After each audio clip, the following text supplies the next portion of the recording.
The buzzing was the first thing I noticed. A low, electric hum that vibrated through the floorboards and up into the soles of my feet. It was a sound that didn't belong in the quiet sanctuary of our bedroom. A sound that felt like a violation. I stood in the doorway, the cool metal of the hair clippers heavy in my hand. On the bed, sprawled across my silk sheets, were my husband, Robert, and a woman whose name I had only learned 3 days ago, Amber.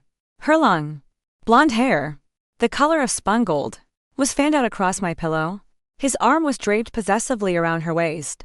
Even in sleep, a single tear traced a cold path down my cheek. But my hand, the one holding the clippers, was perfectly steady. I had cried all my tears in the days leading up to this moment. There was nothing left now but a hollow space where my heart used to be. And a cold, clear purpose. I thumbed the switch. The hum intensified. A predator's growl in the stillness of the night. The polished chrome reflected the soft moonlight filtering through the window. A sliver of silver against the darkness. I took a step forward. 3 days earlier, the only sound in my kitchen was the gentle ticking of the grandfather clock in the hall. It was a sound that had measured out 27 years of my life in this house. 27 years of comfortable, predictable rhythm. I stirred the bolognese sauce, the rich aroma of tomatoes and herbs filling the air. It was Robert's favorite. I was making Robert's favorite on a Tuesday night, just like I had on 1,000 other Tuesdays. Everything was exactly as it should be, except for the gnawing unease that had settled in my gut weeks ago. It was a feeling I couldn't quite name. A subtle shift in the atmosphere of our marriage. Like a barely perceptible drop in barometric pressure before a storm. Robert was late again. Stuck in a meeting with the developers. He had texted an hour ago. Don't wait for me. I hadn't waited. I had eaten my own small portion at the kitchen island, staring out at the perfectly manicured lawn as the autumn twilight bled into darkness. The lawns in Maple Creek were always perfect. It was that kind of town. A town of perfect houses, perfect families, and perfect lives. We were, by all accounts, one of those perfect families. Robert, the successful architect. Catherine, his devoted wife. 2 wonderful children, now grown and building their own perfect lives in other cities. From the outside, the Morgan house was a portrait of suburban bliss. But on the inside, I had started to feel like a ghost, haunting the beautiful rooms I had so carefully decorated. I rinsed my plate and placed it in the dishwasher. My movements mechanical. I had been noticing things. Small things. The kind you dismiss at first. Telling yourself you're being paranoid. The way he guarded his phone, angling it away from me when a text came in. The new, expensive cologne he'd started wearing. A scent far too musky and modern for a man of 55. The sudden interest in joining a gym. His body tightening in ways it hadn't in years. I had rationalized it all. A midlife crisis. A desire to feel young again. I had wanted to believe it was for me. That he was trying to recapture something we had lost. I had been a fool. The real proof, the kind I couldn't ignore, had come that afternoon. I had taken his car to the mechanic for an oil change. As I was adjusting the passenger seat to retrieve my purse from the floor, my fingers brushed against something fine and soft, wedged deep into the crease of the leather. I pulled it out. It was a single strand of hair. It was long, over a foot at least, and the color of champagne. My own hair was a sensible, shoulder-length brunette, now streaked with distinguished strands of silver I had decided to embrace. This hair was young, carefree. It curled around my finger like a question mark. I had stood there in the garage, the smell of gasoline and old paint in the air, and stared at that single, damning strand. My heart hadn't broken. It had simply stopped. In that moment, the vague unease I'd been feeling for months sharpened into a cold, hard certainty. The late nights, the sudden weekend business trips, the new cloth they all clicked into place, forming a picture I no longer wanted to see. I had carefully folded the hair into a tissue and tucked it into my wallet, a piece of evidence in a trial I hadn't even known I was conducting. Now, hours later, the ticking of the clock seemed to mock me. Tick-tock. Time running out. Tick-tock. The sound of a life unraveling. I turned off the stove, the sauce simmering pointlessly. My appetite was gone, replaced by a hollow ache. I walked through the silent house, my hand trailing along the polished wood of the banister, the cool surface of the wallpaper in the hall. Every object, every photograph on the wall, seemed to tell a story of a life that was a lie. There we were, smiling on a beach in Hawaii for our 25th anniversary. There were the kids, grinning with their diplomas, A gallery of happy moments, all of them now tainted by this new, ugly reality. I ended up in his office. It was a space one rarely entered. It was Robert's domain, filled with blueprints, architectural models, and the scent of paper in his new, musky cologne. His laptop was on the desk, closed. For a moment, I just stared at it. It felt like a Pandora's box. Did I really want to open it? Did I want to know the truth? Or was it better to live with the comfortable lie? The memory of the blonde hair in my wallet answered the question for me. I needed to know. I couldn't go on living in this fog of suspicion.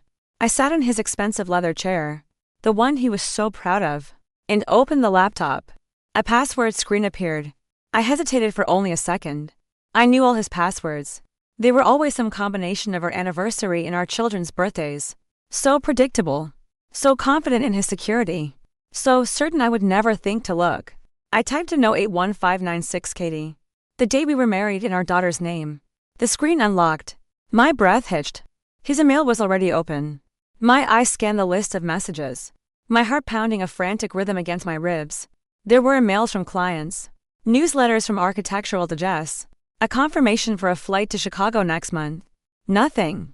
I felt a foolish wave of relief wash over me. Maybe I was wrong. Maybe the hair belonged to a colleague he'd given a ride to. Maybe I was just a jealous, middle-aged woman letting her imagination run wild. And then I saw it. An email from a sender named Amber Wilson. The subject line was simple, this weekend. My hand trembled as I clicked on it. The message was short, but it detonated my world. Can't wait to have the house all to myself with you. Are you sure your wife will be gone the whole time? Last weekend in your bed was incredible. I left my favorite earrings on the nightstand. Did you find them? See you Friday. All my love.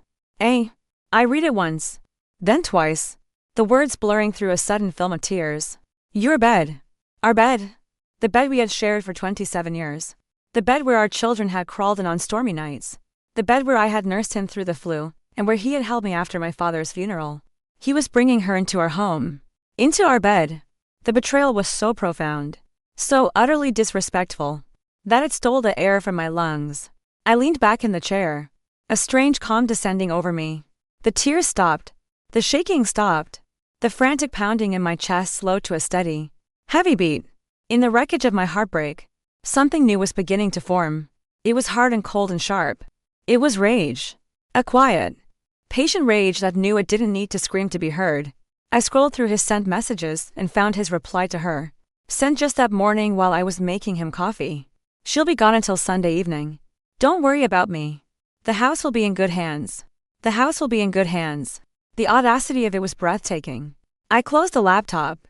The soft click echoing in the silent room. He wasn't just cheating. He was replacing me. Piece by piece. In my own life, he was using my bed. My home. And now, my planned absence to facilitate his betrayal. The earrings. The email mentioned earrings she'd left on the nightstand. My nightstand. I pushed back from the desk and walked with numb, deliberate steps up the stairs. Each tread creaked under my weight. A familiar sound that now felt alien. I pushed open the door to our bedroom. Everything looked the same. The bed was neatly made with the navy blue comforter I picked out. My stack of books was on the nightstand beside a half-empty glass of water. On his side, his watch and wallet sat in a small leather tray. I walked around the bed to my side, my heart a cold stone in my chest. And there they were, tucked behind my lamp, almost out of sight, a pair of delicate, silver drop earrings, shimmering in the dim light. They were not mine. I picked them up. They were cool to the touch.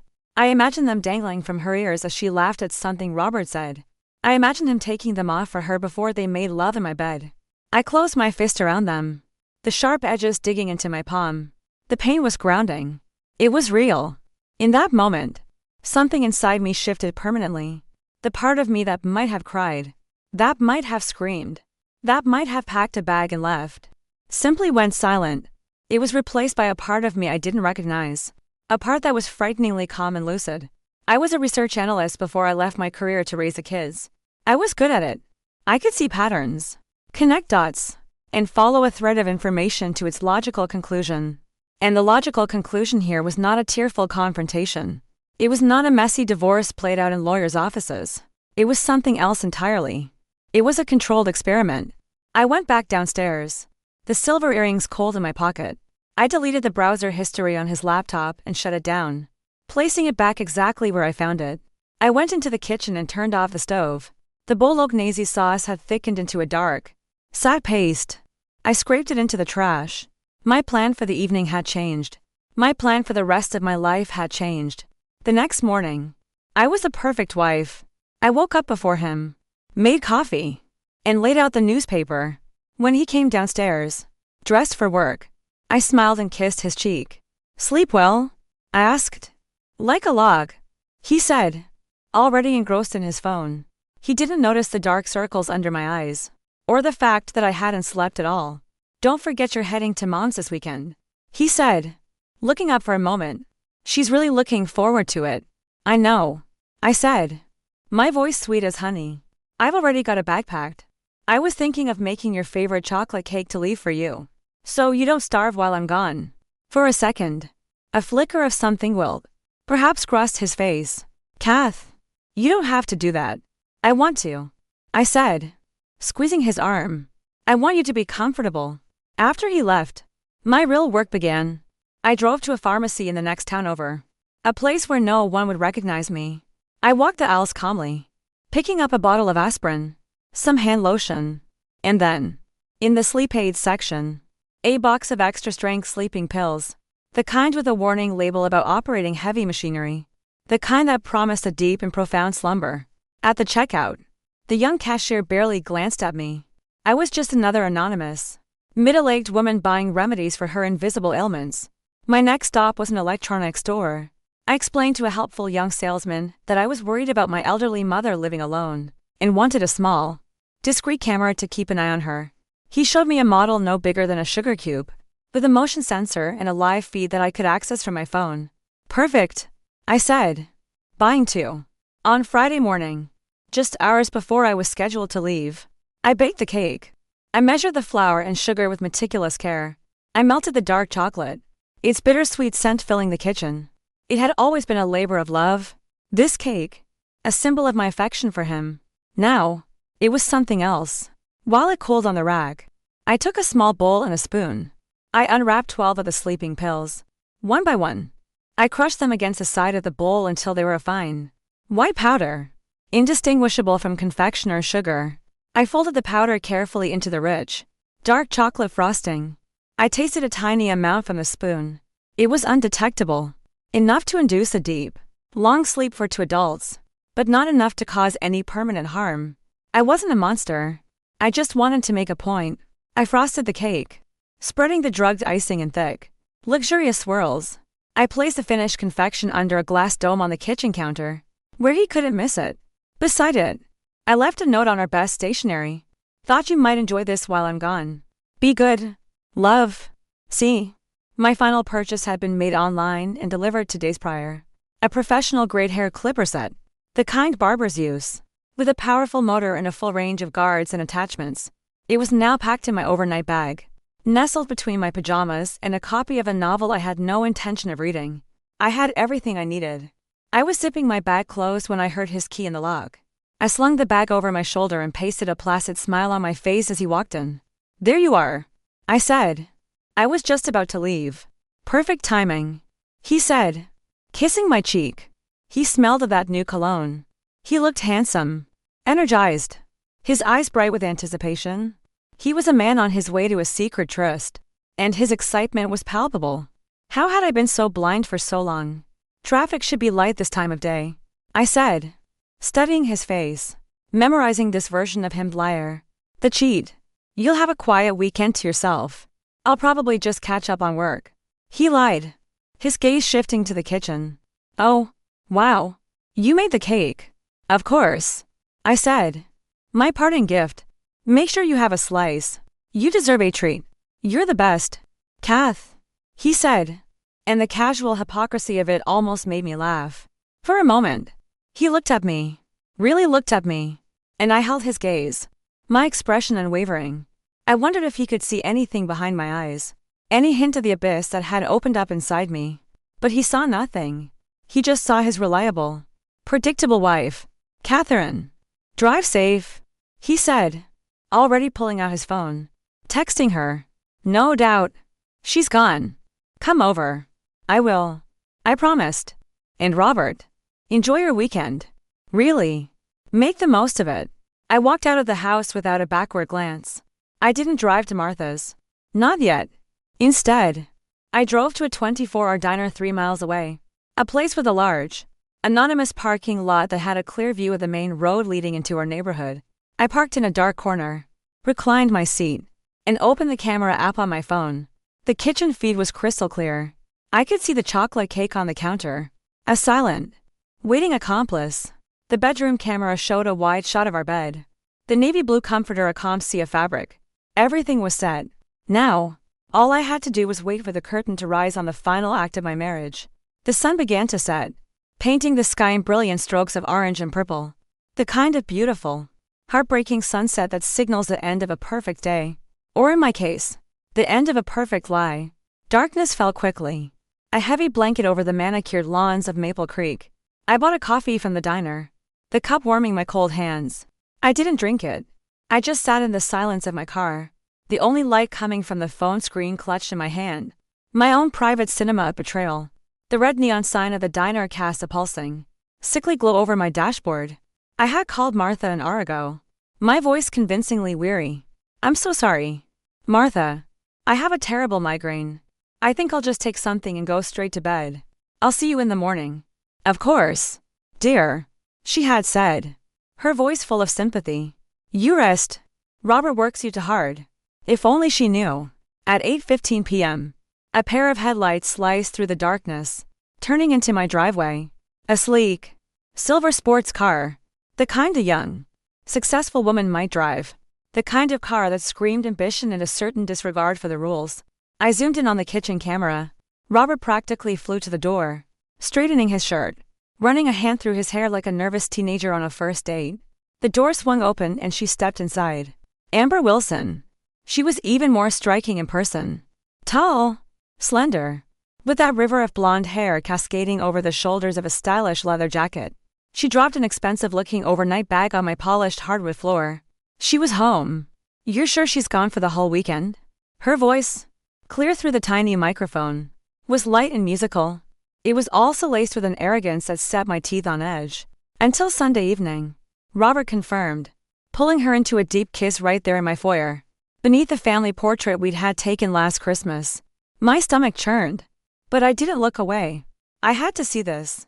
I had to burn this image into my memory, to fuel the cold fire that was now burning in my veins. We have the place all to ourselves. They moved into the kitchen, his arm wrapped tightly around her waist. She was laughing at something he'd whispered. Then she saw it. The cake. Oh, look at that, she said, her voice dripping with amusement. She left you a cake. How sweet.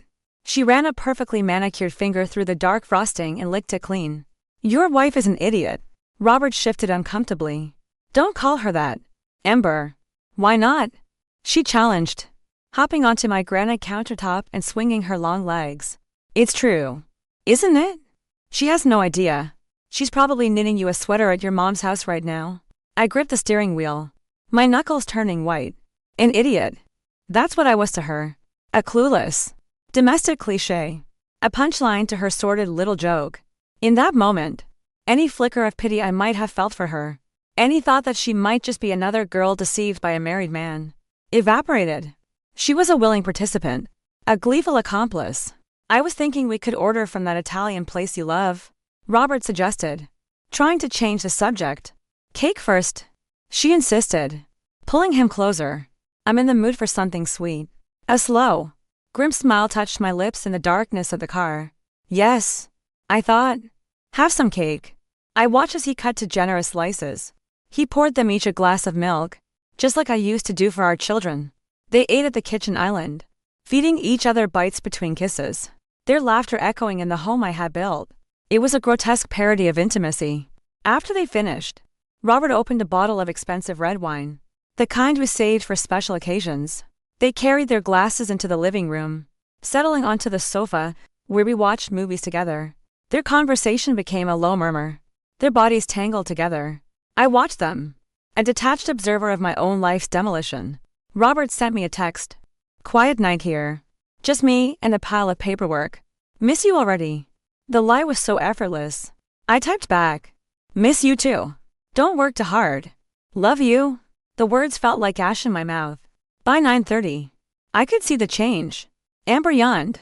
A wide, theatrical gesture at first, but then a real one followed. Her movements became slower, her speech a little slurred. Robert, who had a higher tolerance and a larger body mass, was also fighting it. He rubbed his eyes repeatedly, his head nodding slightly. I think, he said, his voice thick. It's time for bed. He helped her up from the sofa, and they stumbled towards the stairs, leaning on each other. I switched my view to the bedroom camera. The light flicked on. They didn't even bother to pull back the comforter. They just fell onto the bed. A tangle of limbs and expensive clothing. Amber was asleep almost instantly, her blonde hair a chaotic halo on my pillow. Robert lasted a few minutes longer, trying to unbutton his shirt before giving up and succumbing to the powerful sedative. He rolled onto his side, his arm falling across her back. The house fell silent, save for the low hum of the refrigerator. I waited. I watched the screen for a full hour, making sure there was no movement, no sign of them waking up. They were completely unconscious. The wine and the full dose of medication on top of a rich dessert had done their job perfectly. It was time. I threw my cold coffee out the car window, started the engine, and pulled out of the diner parking lot. My hands were steady on the wheel. My mind was a quiet, empty space, focused on a single task.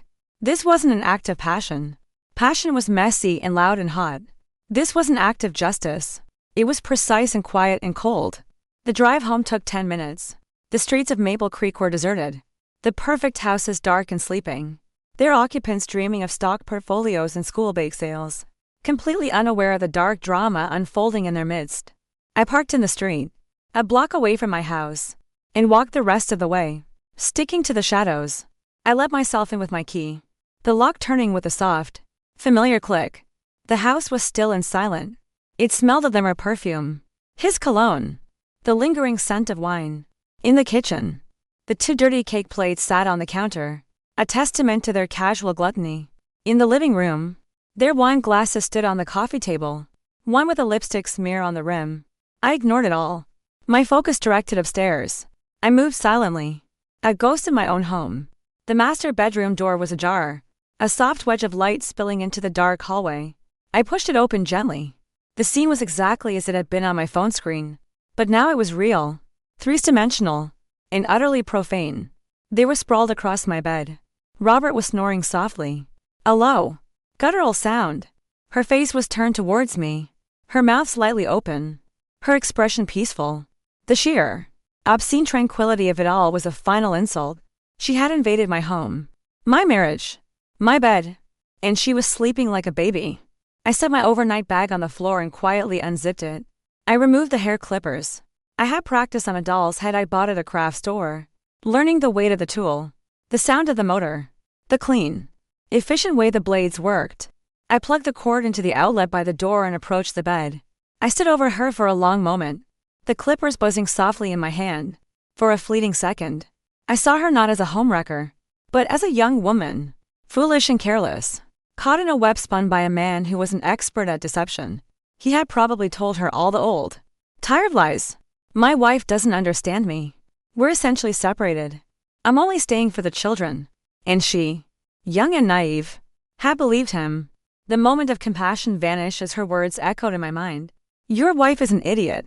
No, I thought, as I positioned the clippers at her hairline. She is not. With a steady hand, I guided the humming clippers through the fine, silky strands of her hair. The blades were sharp and efficient. A swath of blonde fell away, revealing the pale, vulnerable scalp beneath. I worked with a methodical, almost surgical precision, carving a perfect, 2-inch wide path from the front of her hairline all the way to the crown of her head. It was a brutal, irreversible runway of baldness, a mohawk in reverse. It couldn't be hidden by a different part or a clever updo. It was a statement, a brand.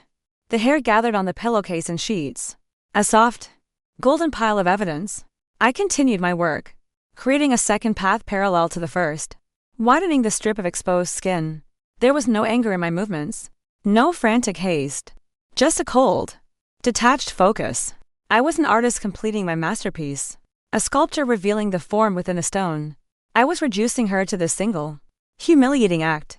Taking the one thing she and Robert seemed to prize so highly, her youthful beauty, symbolized by that glorious hair. When I was satisfied, I switched off the clippers. The sudden silence was deafening, broken only by Robert's oblivious snoring. I carefully gathered most of the shorn locks, leaving just enough scattered on the sheets to paint a clear and horrifying picture when they awoke. I took the clippers and walked around to Robert's side of the bed. I gently took his right hand, the one not draped over amber, and curled his limp fingers around the handle of the tool. His hand was warm and pliant. It was the hand that had once held mine as we walked down the aisle. The hand that had helped build our children's swing set. The hand that had caressed my face in moments of what I had believed was love. Now, it was the hand that held the weapon. I stepped back, surveying my creation. It was a perfect tableau of guilt. A sleeping man, a tool in his hand, and the ruined beauty beside him. In the morning, when the fog of the drugs lifted, what would they think? Amber would wake up, touch her head, and scream. Robert would wake to that scream, confused and groggy, and find the clippers in his hand. He had a history of sleepwalking, rare episodes from early in our marriage that had long since subsided. But he would remember them.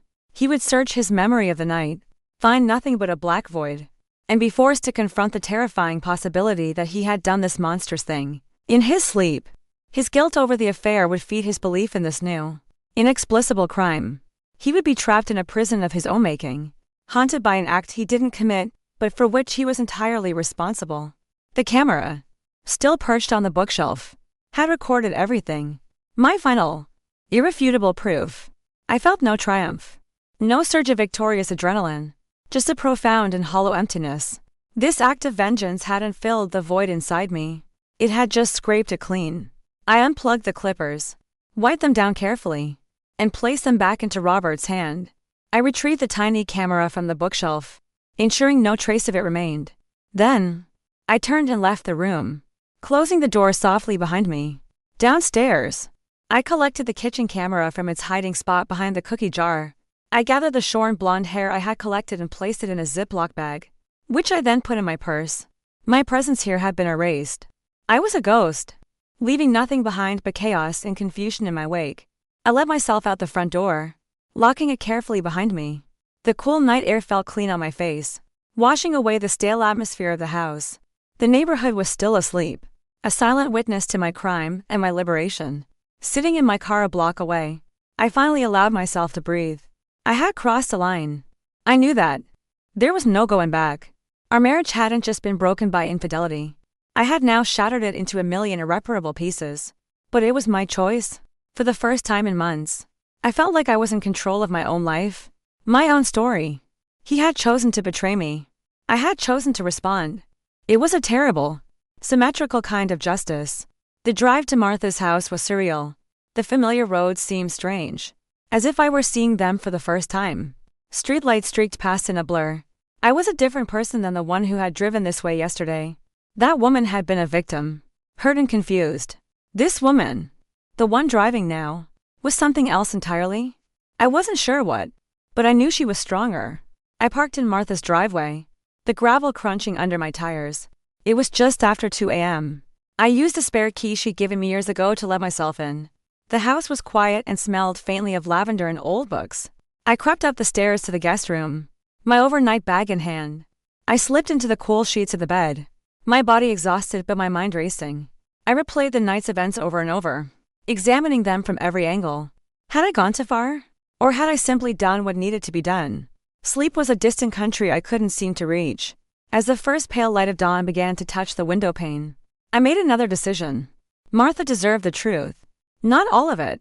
Not the lurid details of my revenge. But she deserved to know who her son really was. He hadn't just used me. He had used his own mother, turning her home into a convenient alibi. I must have finally drifted off, because I was startled awake by the chimming of my phone on the nightstand.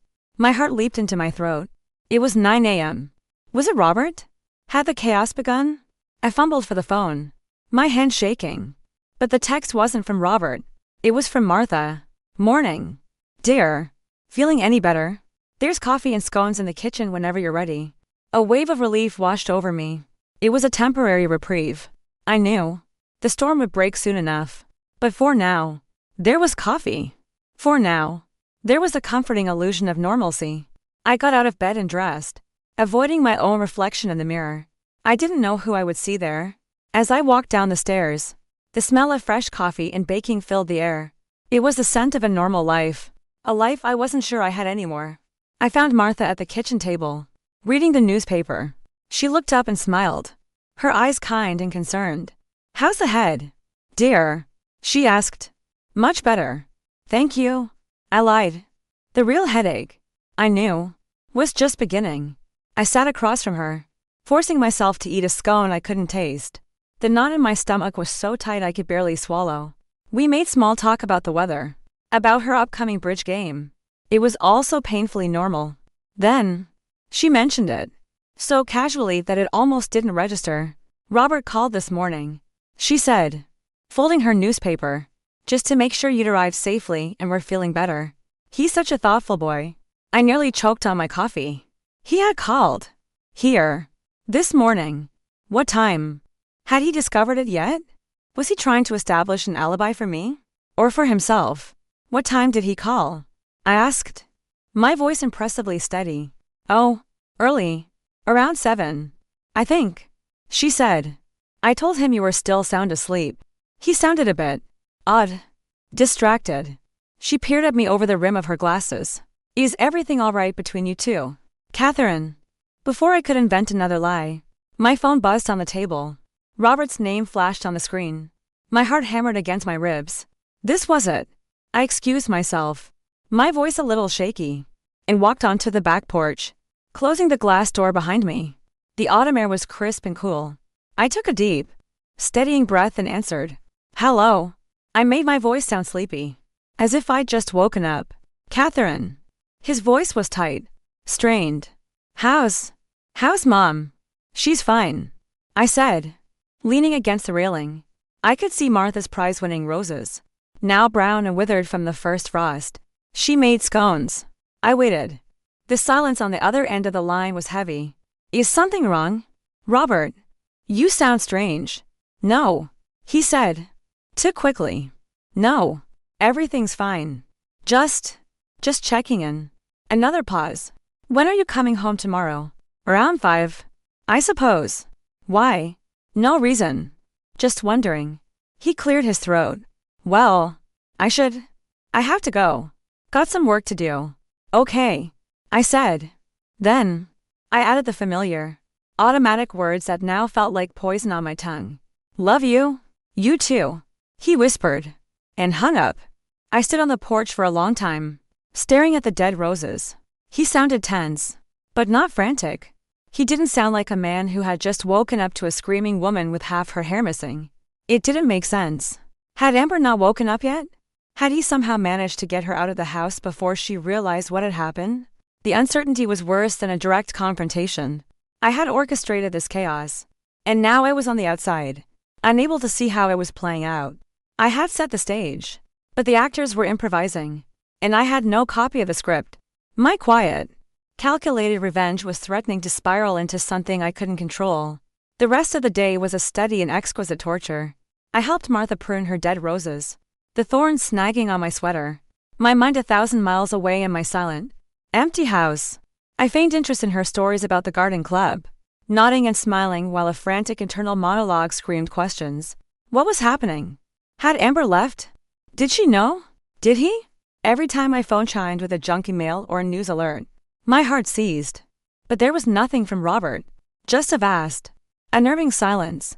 That afternoon, I invented another headache and retreated to the guest room. I needed to be alone. I needed to think. Lying on the floral comforter, I stared at the ceiling and replayed the phone call with Robert. He had sounded strained. Yes, but more like a man nursing a bad hangover and a guilty conscience. Not a man who believed he had committed a bizarre act of violence. My original plan had been simple. He would believe he was responsible. But what if he didn't? What if Amber had woken up, seen her hair, and her first thought wasn't him, but me? It was possible. "Your wife is an idiot," she'd said. She didn't respect me, but she also clearly underestimated me. Maybe, in the clear light of day, she'd realize a drugged cake and her unfortunate haircut weren't a coincidence. The thought sent a jolt of alarm through me. I had been so focused on Robert's reaction that I had barely considered Amber's. If she suspected me, what would she do? Go to the police? Unlikely. She would have to admit to being in a married man's home. In his bed. It would be humiliating. More likely, she would go to Robert. She would tell him his wife was a psychopath. And then what? He would deny it. Of course. He would defend me. Or would he? Would the evidence of the affair, coupled with such a bizarre act of revenge, be enough for him to turn on me completely? The silence from his end was no longer just unnerving. It was ominous. By evening, I couldn't stand it anymore. As Martha and I sat in her cozy living room, watching an old black and white movie, my phone lit up with a text from an unknown number. My blood ran cold. I knew, with absolute certainty, who it was from. "I know what you did." The words were stark against the white screen. My breath caught in my throat. It was Amber. She knew. I felt a tremor start in my hands. How had she gotten my number? Robert's phone. Probably. I tried to think. To regain the cold composure that had served me so well. What was her game? "I don't know what you're talking about." I typed back, my thumb clumsy on the screen. It was a weak denial, but it was all I could manage. The reply was instantaneous. "Don't play dumb with me." The cake. My HR. "You think I'm stupid?" So, there it was. She knew. My carefully constructed scenario, with Robert as the unwitting villain, had collapsed. But her next text surprised me. "He doesn't know it was you. He thinks he did it. He's a mess. Thinks he blacked out." A dizzying wave of relief washed over me, so potent it almost made me nauseous. My plan had worked. At least, that part of it had. Robert believed he was the one who had attacked her. The confusion and guilt must be eating him alive. But that relief was short-lived. Erased by her next message. "This is what's going to happen. You're going to pay for my silence. And for fixing this mess you made on my head. I want $10. Zero. Cash. Blackmail." Of course. It was so logical. So transactional. She didn't want justice or revenge. She wanted money. She saw this not as a crime of passion, but as a business opportunity. I stared at the demand. $10,000. It was a lot, but not an impossible sum. I have my own savings account. A rainy day fund Robert knew about but whose balance he was unaware of. I could get the money. But give it to her, the woman who had slept in my bed and called me an idiot. The thought was galling. Or what? I texted back, a flicker of my earlier defiance returning. Or I tell him the truth. I tell him his sweet, perfect wife drugged us and shaved my head like some kind of lunatic. Who do you think he'll be more scared of then? Me? Or you? She had a point. Robert was a coward. Faced with a choice between a cheating scandal and the terrifying reality that his quiet, predictable wife was capable of such cold, calculated revenge, he would likely implode. He would see me as unhinged, dangerous. Any hope of controlling the narrative of our separation, of coming out of this with my dignity, would be gone. "I'll need a few days to get that kind of cash." I typed, buying myself time. "You have until Monday. Noon. The Daily Grind coffee shop on Elm Street. Don't be late. And don't even think about calling the police. It's your word against mine. And I'm the one with the bald spot." I set my phone down, my mind racing. This was a complication. A dangerous one. But as the initial shock subsided, I began to see it differently. It was also an opportunity. She wanted to meet. She wanted a confrontation. She thought she was in control, that she held all the cards. But she was wrong. She didn't know about the final piece of evidence I possessed. She didn't know about the video. "Bad news, dear," Martha asked, her gentle voice pulling me from my thoughts. She had paused the movie and was looking at me with concern. "Just a problem at work." I lied smoothly. "Something I'll have to deal with on Monday." I forced a smile. "Don't worry about it. Let's finish the movie." But I didn't see a single frame of the film. My mind was already in that coffee shop on Monday, planning my next move. This wasn't over. Not by a long shot. The drive home on Sunday afternoon was the longest of my life. I had spent the morning with Martha. The conversation stilted and strange.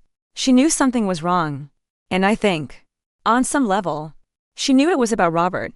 At one point, she'd taken my hand and said, "Whatever it is, Catherine, you are stronger than you think.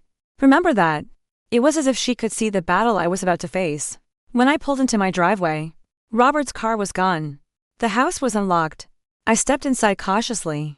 It was eerily clean. The cake plate was gone from the counter, washed and put away. The wine glasses had vanished. In the bedroom, the sheets had been stripped from the bed, and a fresh set of linens was neatly folded at its foot. He had scrubbed the scene of the crime, erasing all evidence of her presence. Of my presence. It was a house holding its breath.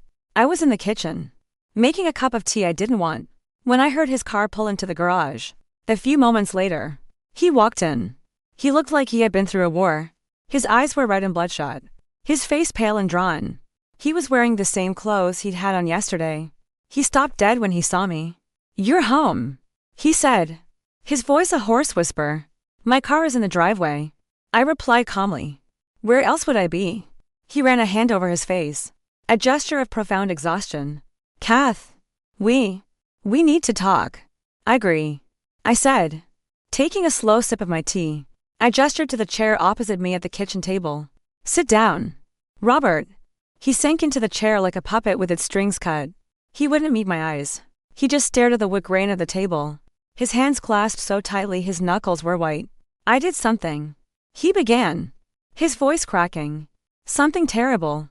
I don't remember it, but I know I did it." I waited, saying nothing, letting the silence stretch between us. I wanted to hear him say it. I wanted to hear his version of the lie. "I think I've been sleepwalking again," he said, finally looking up at me, his eyes pleading for understanding, for absolution, like I used to. "Years ago, Friday night, I had some of your cake, a couple of glasses of wine, and the next thing I know, it's Saturday morning." He swallowed hard. There was hair everywhere, on the bed, blonde hair. He was testing me, seeing if I would ask the obvious question. "Whose hair?" "Robert." But I didn't. I just kept my expression neutral, a blank canvas for him to project his guilt onto. "I don't know what happened," he continued, the words tumbling out now. A frantic, desperate confession. I must have done something. I don't know what. I cleaned it all up. I washed the sheets. But I think I'm sick. "Catherine, I think I need help. I've already made an appointment to see Dr. Williams." It was a masterful performance. He had woven a narrative of illness and amnesia, a story that explained the physical evidence without revealing the affair. He was hiding his betrayal behind a shield of mental instability. It was pathetic. And it was brilliant. And I was supposed to be the concerned, supportive wife who would see him through this confusing episode.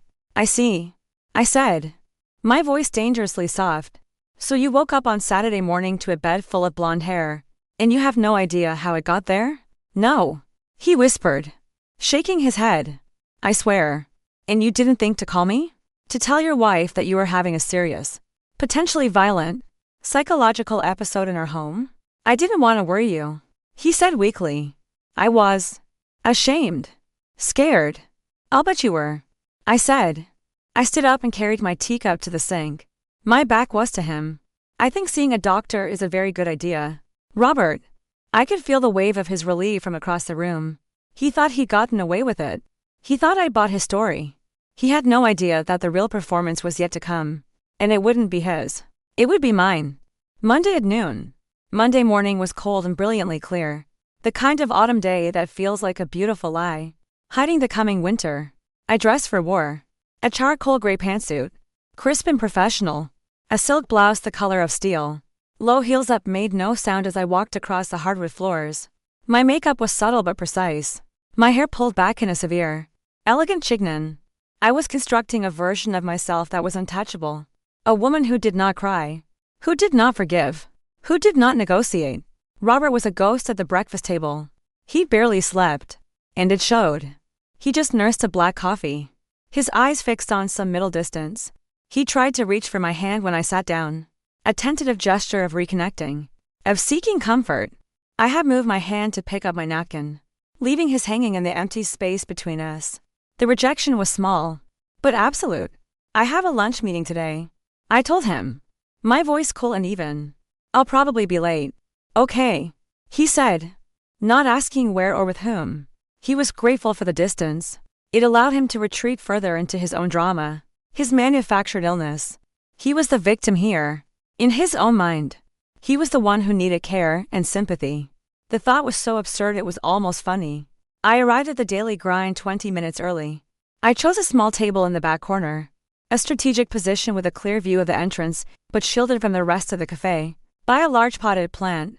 The place was busy, the air thick with the smell of roasted coffee and the low hum of conversation.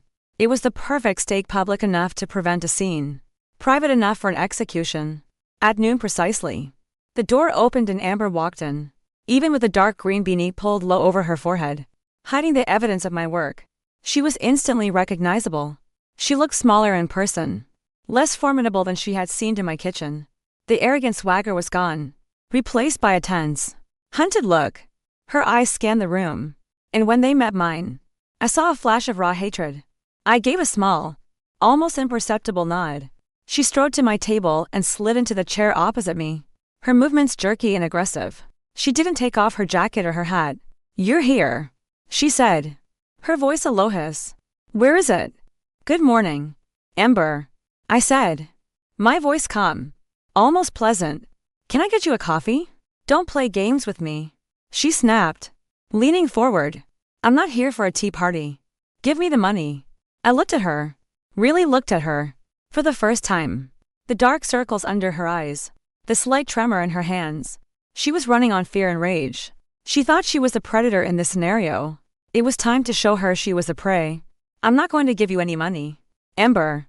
The color drained from her face, replaced by a flush of angry disbelief. "What did you say?" I said.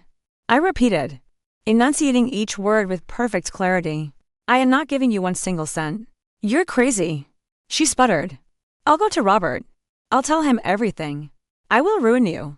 "No, you won't," I said. I reached into my handbag, but instead of an envelope of cash, I pulled out my phone. I had the video keyed up. I turned the screen towards her and pressed play. The video was silent, but it screamed louder than any words could. It showed her, in my kitchen, licking the frosting from her finger. It showed her laughing as she called me an idiot. It showed her and Robert, tangled together on my sofa. Her eyes widened in horror. "What is this?" she whispered, her voice barely audible. "This," I said, "is my insurance policy." I swiped to the next clip. It was the footage from the bedroom. Her, unconscious. Me, standing over her with the clippers. The soft, rhythmic buzz was the only sound. Her face went from pale to ashen. She looked like she was going to be sick. You recorded it," she stammered. "You're a monster. You're mistaken," I said, putting my phone away. "I am a wife, and you were in my house, in my bed, with my husband. Let's not confuse who the victim is here." She slumped back in her chair, all the fight draining out of her. She looked at me now with a new expression, fear. "What do you want?" she asked, her voice small. "It's very simple," I said, leaning forward, my voice dropping to a conspiratorial whisper. "You are going to disappear. You will block Robert's number. You will delete his email. You will never see him or speak to him again. You will walk away from his life, and therefore from mine. Forever." "And if I don't?" she asked, a pathetic attempt at defiance. "Then this video," I said, tapping my purse, "finds its way to your boss, to your parents, to your ex-boyfriend who I see you're still friends with on social media.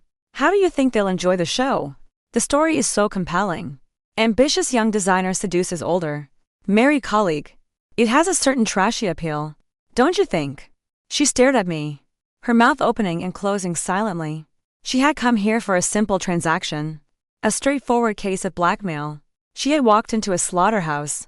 "He told me you were separated," she said finally, her voice choked with tears she was fighting to hold back. "He said the marriage was over in all but name." "Of course he did," I said, my voice devoid of sympathy. "That's what men like Robert do. They tell you exactly what you want to hear." "Did you really think you were the first?" The question hit its mark. I saw the flicker of doubt in her eyes, the sudden, sickening realization that she was not the special, unique love of his life, but just the latest in a potential series. "This is what you're going to do," I continued, pressing my advantage. "You are going to text him. Right now. You are going to tell him that you can't live with what he did to you in his sleep, that he's a monster, and you never want to see him again. You will make him believe that the breakup is his fault. It's the only way to ensure he never contacts you again. He is, above all else, a coward. She looked down at her own phone on the table as if it were a venomous snake. Do it, I commanded, my voice like ice. With trembling fingers, she picked up her phone. She typed for a long moment, her tears finally spilling over. Tracing paths through her makeup, she showed me the screen. Robert, I can't do this. I look in the mirror and I feel sick. What you did to me. I don't know who you are. Don't ever contact me again. We're done.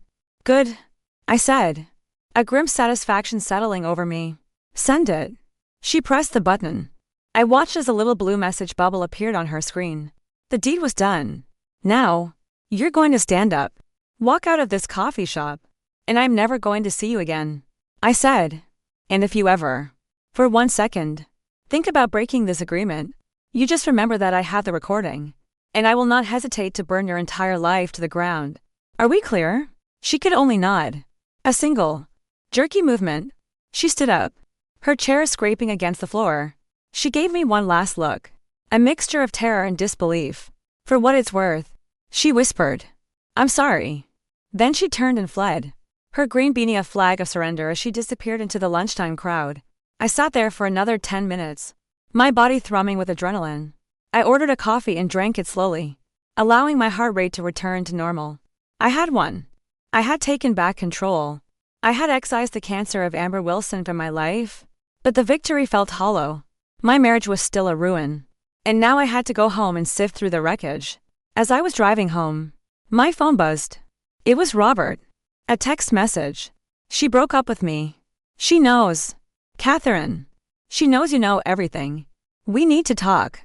Please come home. So, Amber had improvised her exit script. It wasn't what I'd told her to say, but the result was the same. The affair was over, and Robert was panicking. He thought I was about to find out from her. He had no idea I was the one pulling the strings all along. I didn't reply. Instead of turning towards my house, I turned towards Martha's. There was one more conversation I needed to have before the final confrontation. Martha opened the door, her face a mixture of surprise and concern. Catherine, what's wrong? I need to tell you something, I said, my voice heavy. About Robert. About your son. She led me into her quiet, sunlit kitchen. She poured us both a cup of tea without me asking. She sat down opposite me at the small wooden table. Tell me, she said simply. And I did. I told her everything. The blonde hair, the emails, the cake, the clippers. I left out the blackmail and the video, editing the story to protect myself. But I gave her the essential, ugly truth. I watched her face as I spoke, saw the hope in her eyes slowly die, replaced by a familiar, ancient sadness. When I finished, she was silent for a long time. Then she reached across the table and placed her wrinkled, warm hand over mine. His father, she said, her voice thick with a grief that was decades old. He was the same. Charming, brilliant, and weak. So terribly weak. I always hoped Robert would be stronger. So did I. I whispered. What are you going to do now? She asked, her eyes searching mine. I'm going to go home, I said, my voice finding its strength again. And I'm going to give him a choice. I squeezed her hand, stood up, and walked out the door. The final act was about to begin, and I was finally ready. I drove home. The late afternoon sun low in the sky, casting long shadows across the perfect lawns of Maple Creek. The whole world looked like it was holding its breath, waiting for the night to fall. Robert was waiting for me in the living room. He was pacing, a caged animal on the plush Oriental rug we had bought in Istanbul. The late afternoon sun slanted through the windows, illuminating dust motes dancing in the air, making the scene feel theatrical and real. When I walked in, he stopped pacing, his body rigid with tension. Catherine, he began, his voice strained. She called you? I set my purse on the console table by the door, taking my time, letting the silence stretch. I calmly took off my coat and hung it in the closet. Each small, domestic act was a declaration of ownership. This was still my house. No, I said finally, turning to face him. She didn't call me. I walked past him and sat down in my favorite armchair, the one upholstered in soft, floral chintz. We had coffee. The look on his face was a spectacle of disbelief and dawning horror. You, What? Amber and I had a lovely chat this afternoon, I said. My voice as cool and smooth as river stones. She told me everything. About the conference in Boston. About the little apartment she keeps in the city. About her favorite Italian restaurant. About my bed. Robert sank onto the sofa as if his legs had given out. The blood drained from his face, leaving it a sickly gray. I can explain. He stammered. The classic, pathetic refrain of the guilty man. Can you? I asked, raising a skeptical eyebrow. Can you explain 8 months of lies? Robert, can you explain bringing another woman into the home we built together? Can you explain looking me in the eye every single day while you were betraying me? In the most fundamental way a person can be betrayed? It wasn't. It wasn't supposed to happen. He said, his voice a hoarse whisper. It was a mistake. A mistake. I repeated, the words tasting like poison. A mistake is taking the wrong exit on the highway. A mistake is buying whole milk instead of skim. 8 months of a calculated, clandestine affair is not a mistake. It's a campaign. A series of deliberate choices you made. Over and over again. He buried his face in his hands, his shoulders shaking. I'm so sorry. Kath. I never wanted to hurt you. Then you're not only a cheater. Robert. You're a fool. I said, my voice sharp and cutting. What did you think would happen? Did you think I would never find out? Did you think I was that stupid? That oblivious? I leaned forward, my hands gripping the arms of the chair. Let me tell you what I think. I think you've been doing this for years. I think Amber wasn't the first. She was just the first one I caught. His head snapped up, his eyes wide with panic. The accusation had hit its mark. The silence that followed was his confession. That's what I thought. I said, a bitter wave of indication washing over me. All the little unexplained absences. The business trips that yielded no business. The vague credit card charges I had chosen to ignore, they all clicked into place. My life with him hadn't just been a lie for the past 8 months. It had likely been a lie for years. So, no. I continued, my voice dangerously soft. Amber and I did not just have coffee.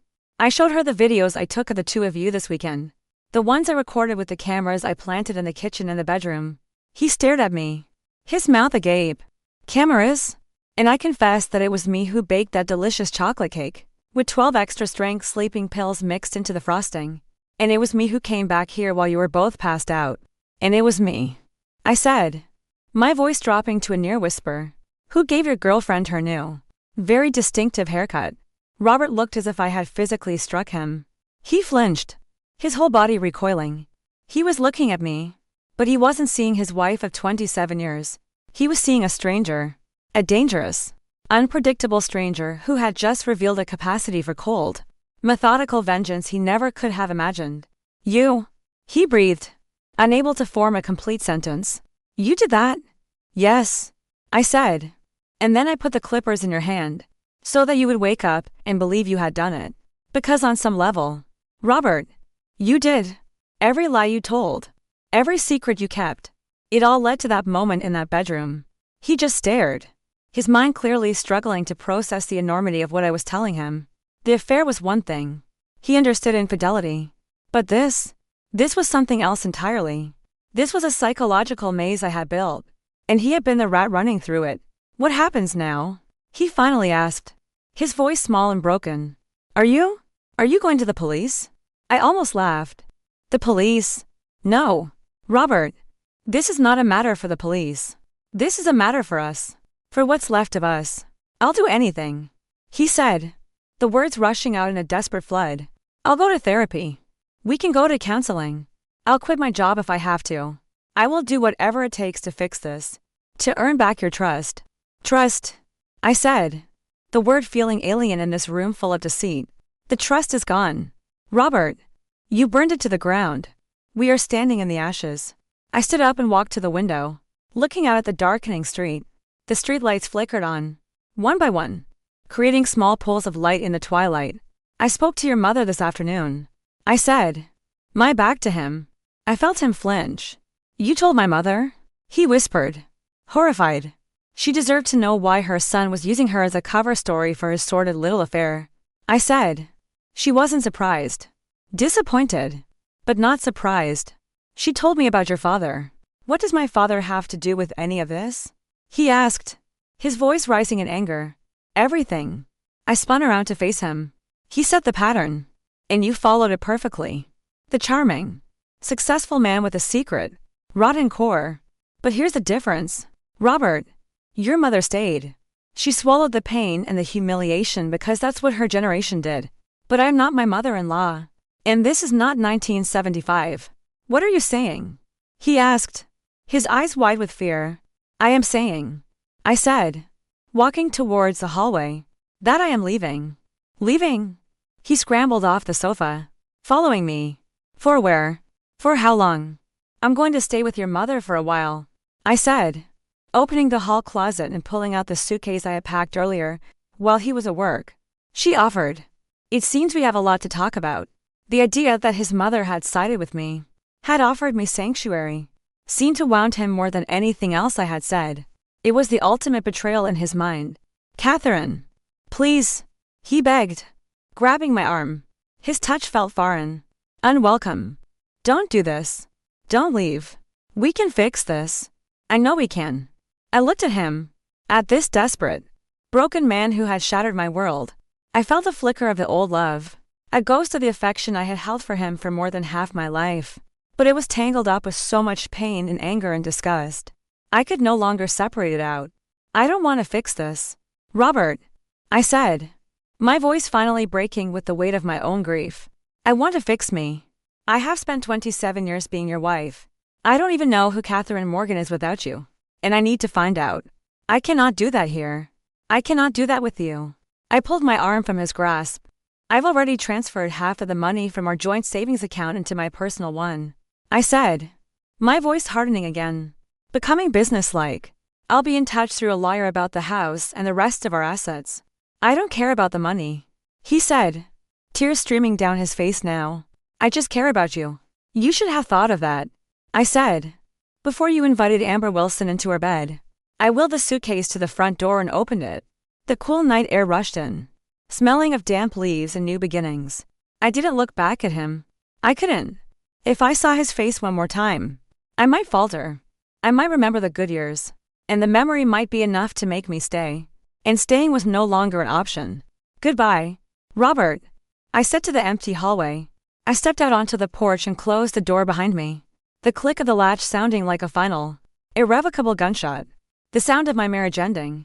As I drove away from the house, from the life I had known, I didn't cry. I felt a strange, terrifying, exhilarating lightness. The future was a blank page. For the first time in a very long time, I was the one holding the pen. I drove towards Martha's house, towards the warm lights I could see in the distance. I didn't know if Robert would change. I didn't know if I could ever forgive him. And right now, I didn't care. All I knew was that I was free. The revenge I had exacted had been about him. But the liberation I felt now that it was all about me. And it was sweeter than any cake I could ever have baked.